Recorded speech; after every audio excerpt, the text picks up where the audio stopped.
Vamos começar nossa aula da epidemiologia das doenças periodontais, né? Qual é a importância de discutir a epidemiologia das doenças periodontais? Porque tratar das doenças periodontais para o campo da epidemiologia ainda é um grande desafio. Por que, na verdade? Porque as doenças periodontais, elas são daquelas que são mais comuns na nossa população, principalmente na população adulta e idosa, né?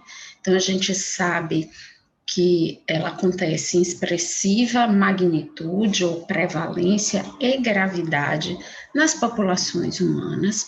E para além, quer dizer, dos problemas orais que elas podem provocar, também a gente sabe que pode desencadear grave repercussão em problemas gerais de saúde, que tornam essa patologia ainda mais relevante para a saúde pública.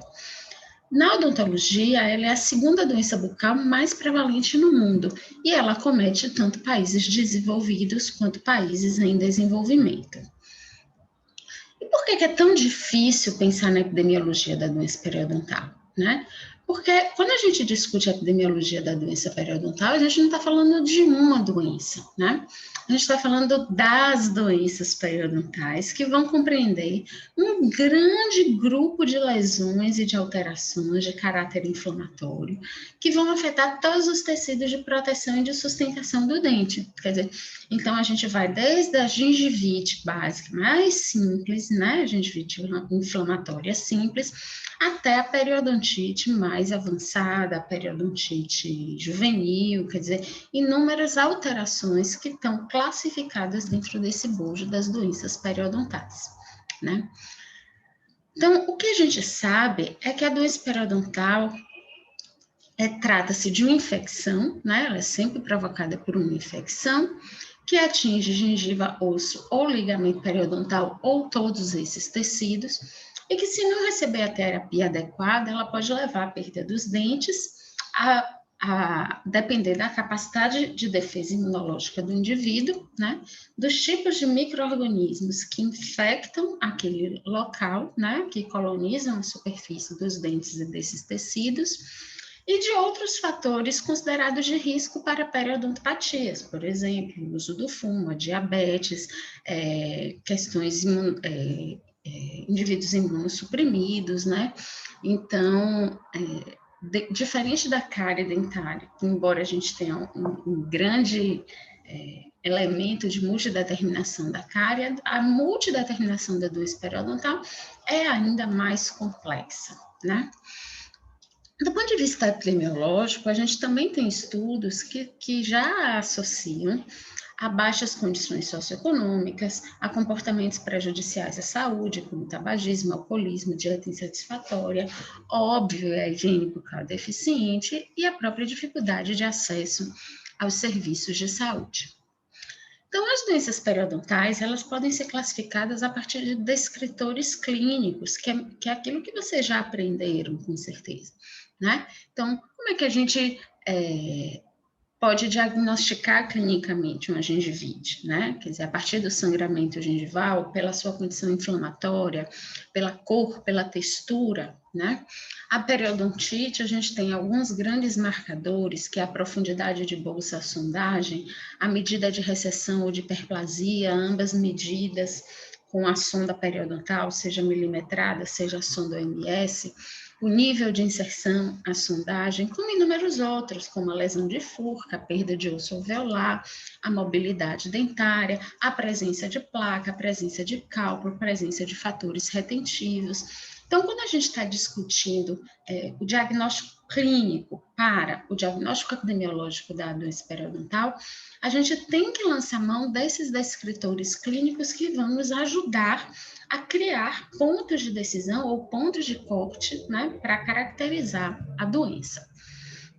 Então, o que a gente tem da condição inflamatória gengival? Quer dizer, sinais clínicos como mudanças na coloração, na textura do tecido mole marginal e o sangramento à sondagem, né?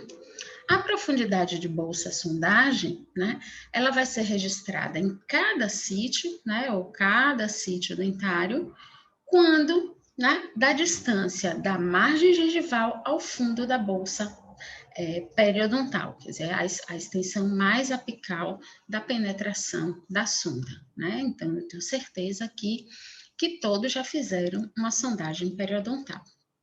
Então, se a gente pensar na profundidade da bolsa, de bolsa sondagem, está aí uma imagem que caracteriza essa sondagem, lembrando que o tempo todo, desculpem, a sonda precisa estar o mais paralela possível ao grande eixo do dente, né? As medidas de recessão ou de hiperplasia, elas compreendem as medidas de altura da margem gengival em relação à junção cemento-esmalte. Então, aqui a gente tem uma medida de recessão, aqui a gente tem uma medida de hiperplasia, né?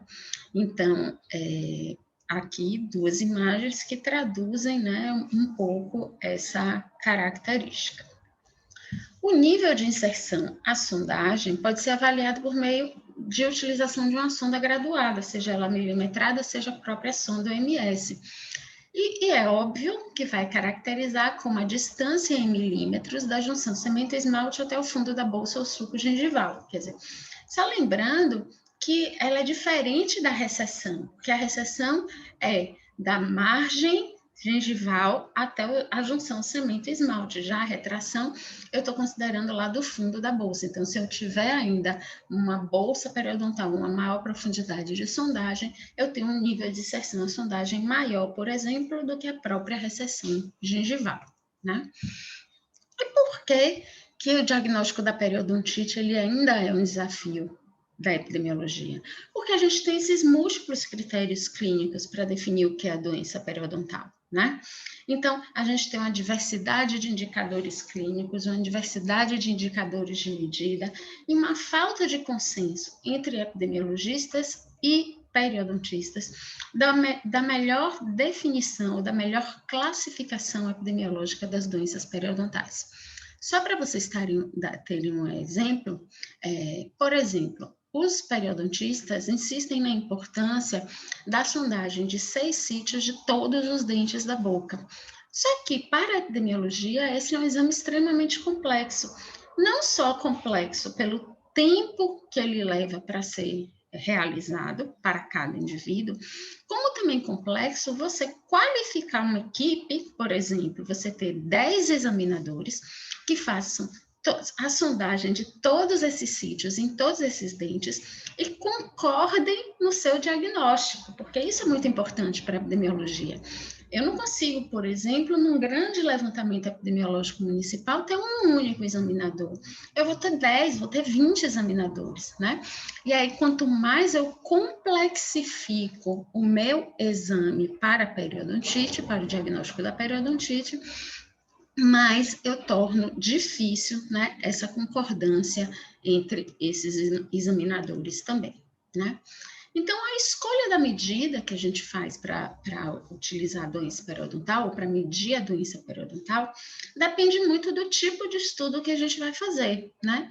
Então, a gente tende a buscar, por exemplo, indicadores clínicos mais simples quando eu quero, por exemplo, levantar a necessidade de tratamento de uma dada população. Então, eu vou para indicadores como a presença de cálculo, a profundidade de sondagem, que para mim são marcadores importantes, por exemplo, da necessidade de tratamento.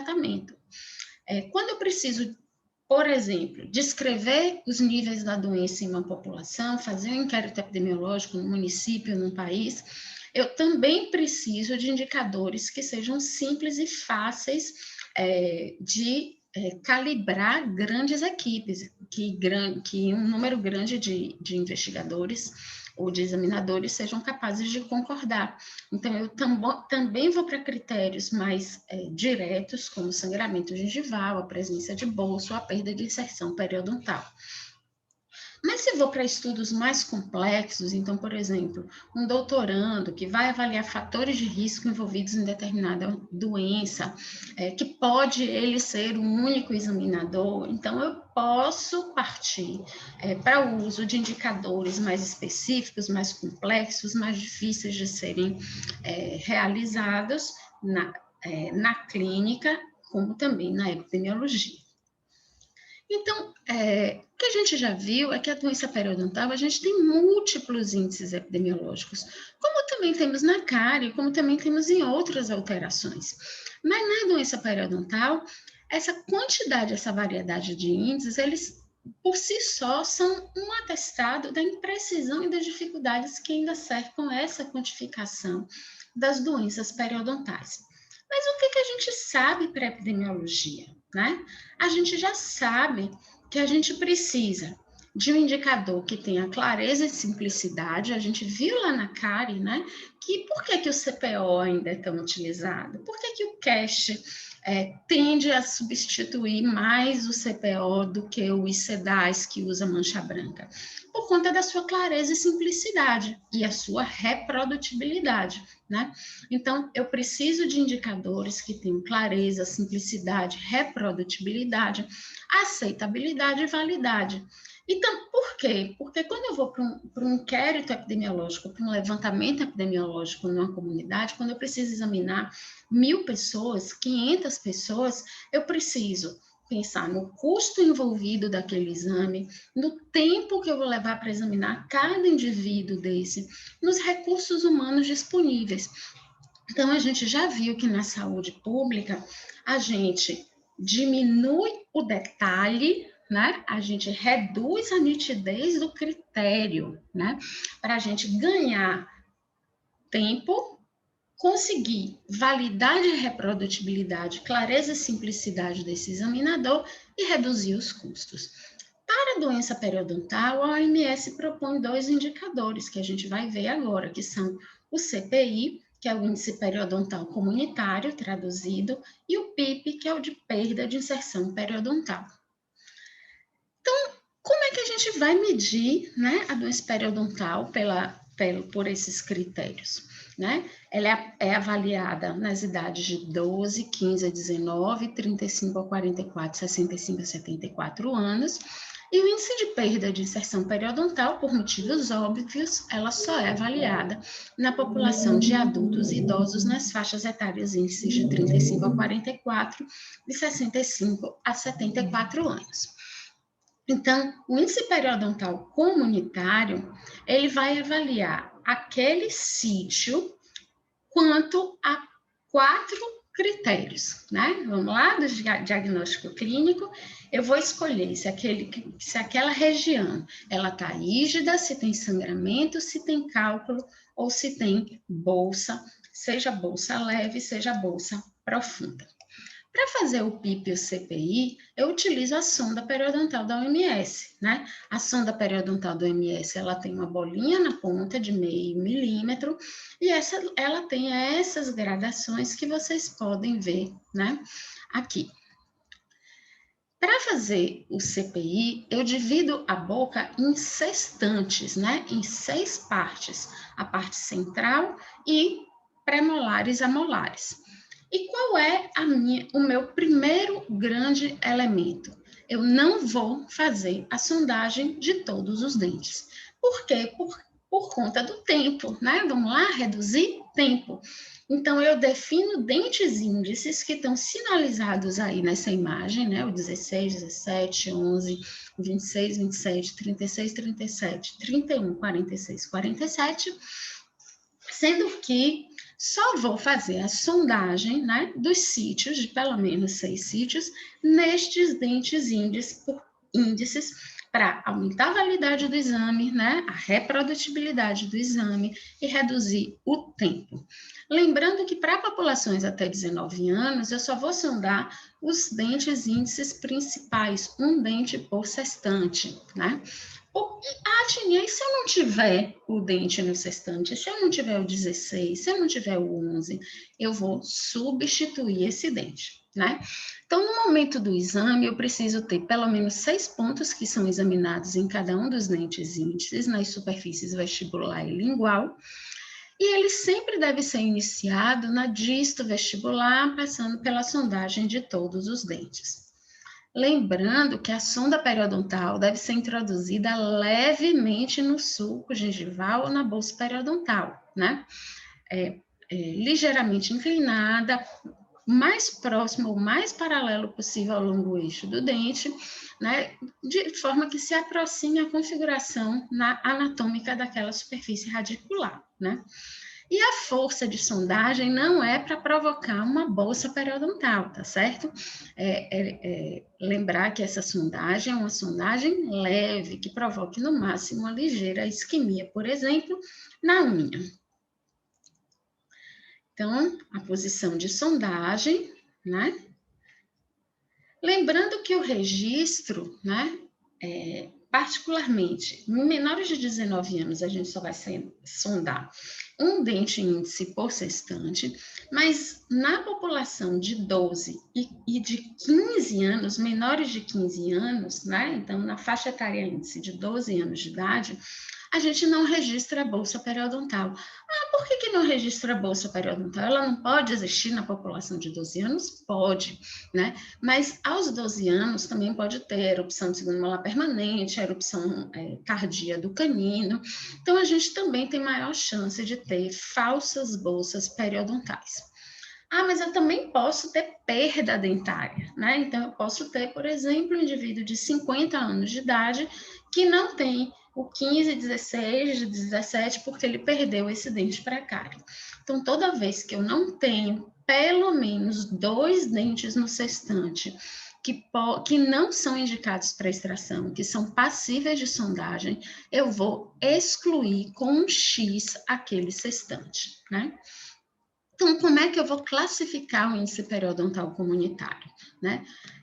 Vou sondar e aquele sextante não teve nada, ele foi rígido, ausência de cárie, sangramento ou bolsa periodontal, a sondagem. Então, vamos lá, código 0, né? O sextante rígido é a nossa melhor posição, né?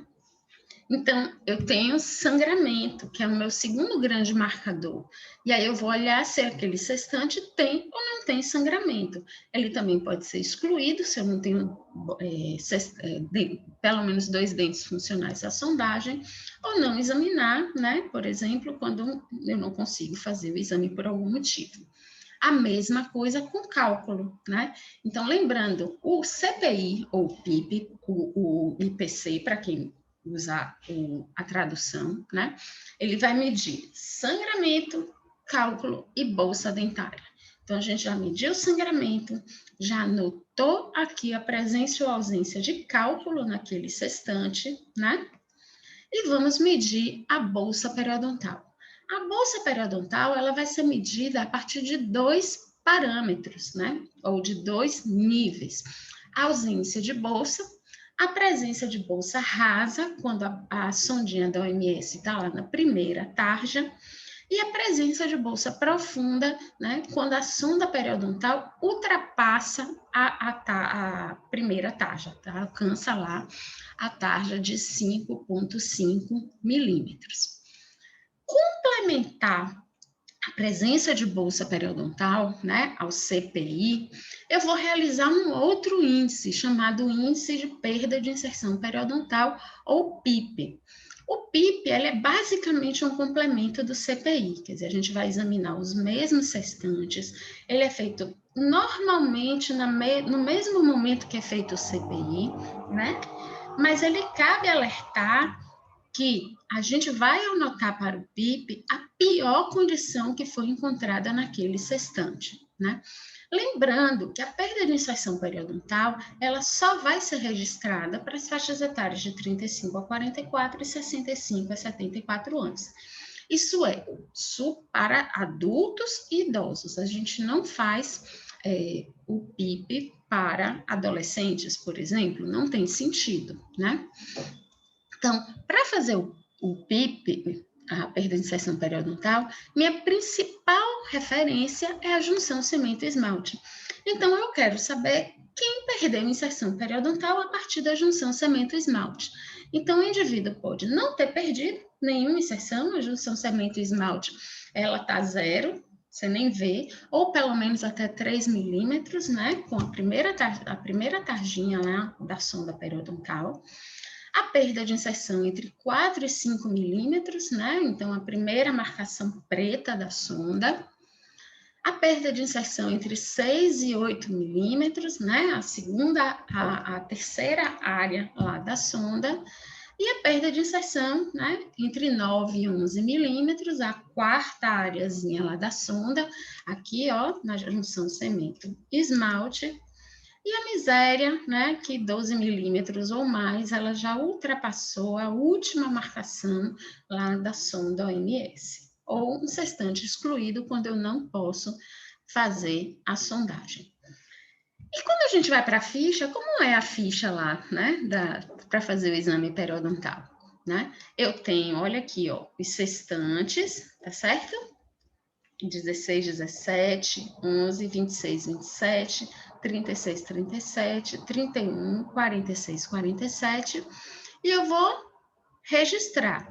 Tem ou não tem sangramento gengival? 0 ou 1. Tem ou não tem cálculo dentário? 0 ou 1. E tem ou não tem bolsa periodontal? 0, 1 ou 2, a depender da gravidade da bolsa. Então, para cada sextante, eu vou marcar a prevalência da doença periodontal a partir desses indicadores clínicos: sangramento, cálculo dentário e bolsa periodontal. E para o PIP, eu vou registrar a pior condição de cada sextante. A pior condição do sextante 16 e 17, a pior condição do sextante 11, e assim sucessivamente para todos os outros sextantes. E aqui é uma forma da gente apresentar esses dados, né? Então, aqui é uma tabela do SB Brasil, do último levantamento nacional, que ele traduz a prevalência de sangramento, cálculo e bolsa periodontal rasa e profunda, segundo a idade e macro-região, né? Então, ele vê lá, ó, na região norte, 40% da população de 12 anos tinha sangramento gengival. 44,2% tinha cálculo. Lembrando que nos 12 anos eu não faço bolsa, ó. Então, bolsa rasa e bolsa profunda tá vazio. Já, por exemplo, aqui embaixo, nos 65, vou pegar essas duas faixas etárias, tá certo? Vou pegar a região Nordeste, 35 a 44 e 65 a 74. Então, no 35 a 44 anos, na região Nordeste, foram examinadas 2.456 pessoas, 44,4% tinham sangramento, 62% tinham cálculo, 25% tinham aproximadamente bolsa rasa e 5% bolsa profunda. Aí, quando a gente vai lá para a região Nordeste, nos 65 a 74, olha como esse número muda: 20,2%, 31,2%, 11,7%, 3,4%. Alguém podia me perguntar, Tinia, no 65 a 74, essa soma não fechou 100%. Porque aonde estão os outros 40% que não estão aí? Nos excluídos. Por quê? Porque no 65 a 74, eu tenho muita perda dentária por cárie. E aí eu tenho muitos sextantes excluídos, e aí eu não consigo classificar esses indivíduos para a doença periodontal, tá certo? Então, vocês vão ver que vocês vão fazer um exercício construindo uma tabela parecida com essa, né? Percentual de indivíduos com sangramento, percentual de indivíduos com cálculo, percentual com indivíduos com bolsa rasa e com bolsa profunda. O que a gente acrescentou lá no exercício, que já está lá no Moodle, é que a gente também tem uma coluna de excluídos, e vocês vão perceber que isso é bastante presente na faixa etária de 65 a 74 anos. Idem a apresentação do índice de perda periodontal, ou PIP, né? Então, como é a apresentação, nesse caso, só envolvendo a faixa etária de 35 a 44 anos, a gente tem o percentual, né, da perda dentária, da ausência de perda, da perda leve, da perda moderada e das perdas periodontais graves. Olha aqui, ó, na outra tabela ele não tinha botado excluído, mas aqui ele já botou, né? Por que tanto sextante? Alguém podia me perguntar, ó, Tininha, por que tanto excluído? Por exemplo, vamos lá, 65 a 74 anos, 90% de gestantes excluídos. Por que tudo isso? Perda dentária. Como é que eu posso fazer sondagem, inserção periodontal, se os indivíduos não têm dentes para serem sondados, né? Então, acaba que a perda de inserção periodontal é muito pequena nos 65 a 74 anos, porque eu não tenho doença periodontal? Não, ela é pequena porque eu não tenho dente para sondar, né? A perda dentária é muito grande nessa faixa etária. Então, só lembrando, gente, a gente viu a aula da epidemiologia da cárie, a gente viu a aula da epidemiologia da doença periodontal. Lá no Moodle, eu tenho 2 exercícios, né? O link para 2 exercícios. Eu tenho... o link, ele dá acesso direto ao exercício lá no Google Forms. Para aqueles que puderem, eu prefiro que vocês façam por lá, porque aí eu vou receber a notificação do e-mail do estudo completo, do estudo realizado. Para aqueles que tiverem mais dificuldade de fazer no Google Forms, o exercício também está disponível lá com o link no Word no formato de documento, tá certo? Então, vocês vão assistir as 2 aulas, vão fazer os 2 exercícios, e na nossa próxima aula prática, eu vou corrigir com vocês, a gente vai tirar a dúvida da aula. Se vocês tiverem, por favor, anotem qualquer dúvida, e dos exercícios realizados, tá certo? De novo, vou repetir a mesma coisa que eu disse na aula da epidemiologia da cárie. Eu não me preocupo que façam tudo certo, eu quero que vocês façam os exercícios. É muito importante para a disciplina que vocês façam os exercícios, tá certo? Por quê? Porque o exercício é o lugar onde vai surgir dúvidas sobre o tema, né? Então, qualquer coisa a gente conversa na nossa próxima aula síncrona e a gente se vê lá. Um beijo e boa semana para vocês.